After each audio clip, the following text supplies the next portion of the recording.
இன்னொன்று, நமக்கு ஒரு பிரச்சனை வருதுன்னு வைங்க, அந்த பிரச்சனையை நீங்கள் முதல்ல சொல்ல வேண்டியது கடவுள்கிட்ட தான். இறைவன் ஒருவன் தான் நம்முடைய பிரச்சனையை கேட்டுட்டு நம்மளை வெளியே சொல்லி அசிங்கப்படுத்த மாட்டான். ஆனால் நம்ம இறைவன்கிட்ட சொல்கிறதுக்கு முன்னாடி பல பேர்கிட்ட போய் நம்முடைய பிரச்சனையை சொல்லுவோம்.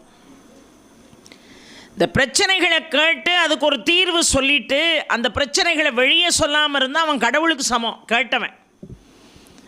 சில பேர் பிரச்சனையை ரொம்ப அக்கறையாக காது கொடுத்து கேட்குற மாதிரி கேட்டுட்டு அவன் அங்கனை தான் போயிருப்பான், இங்கனை பேசுவான், இவன் பிரச்சனை இது அப்படின்னு எல்லார்கிட்டையும் சொல்லிவிட்டு இவனுக்கெல்லாம் வேணும் என்ன ஆட்டம் போட்டாயா இவன், பிறகு இவனுக்கு பிரச்சனை வராமல் இருக்குமா அப்படின்னு அவனையே என்ன செய்வோம், கேவலமாக பேசுவோம்.